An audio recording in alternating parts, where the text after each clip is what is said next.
বাংলা সিনেমার আকাশে আজ নিভে গেল এক উজ্জ্বল নক্ষত্র।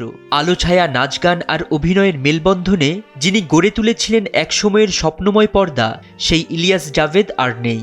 দীর্ঘদিন ক্যান্সারের সঙ্গে লড়াই শেষে ২১ জানুয়ারি দুপুরে তিনি চলে গেলেন না ফেরার দেশে। মৃত্যুকালে তার বয়স হয়েছিল ৮২ বছর। তার প্রস্থান যেন শুধু একজন শিল্পীর বিদায় নয়, বরং বাংলা চলচ্চিত্রের সোনালী যুগের এক অধ্যায়ের ইতি। তার উপর অপরাধের বোঝা চাপিয়ে দেওয়ার আগে তার কথা শুনতে হয়।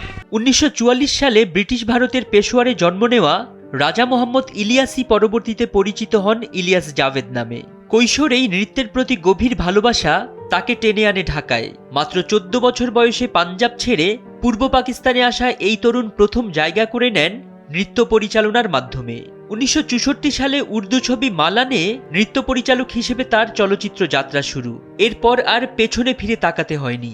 তোমার কথা শুনে মনে হচ্ছে স্বামী স্ত্রীর সম্পর্ক কাঁচামাটির পুতুল। ১৯৬৮ সালে উর্দু ছবি পায়েল দিয়ে বড় পর্দায় নায়ক হিসেবে অভিষেক ঘটে জাভেদের। পরিচালক মুস্তাফিজ তার নাম দেন জাভেদ। পরে ছবিটি বাংলায় নূপুর নামে ডাবিং হয়।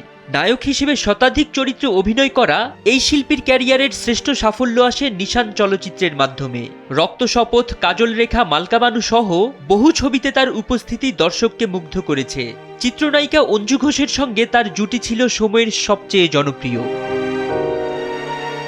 ব্যক্তিজীবনে ১৯৮৪ সালে অভিনেত্রী ডলি চৌধুরীর সঙ্গে বিবাহ বন্ধনে আবদ্ধ হন তিনি। দীর্ঘ অভিনয় জীবনের শেষে নানা শারীরিক জটিলতায় ভুগলেও শিল্পের প্রতি তার ভালোবাসা কখনো নিভে যায়নি।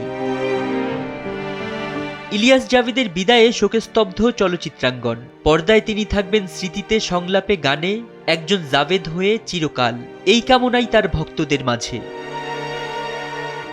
ফরিদ উদ্দিন মোহাম্মদ, সময়ের আলো।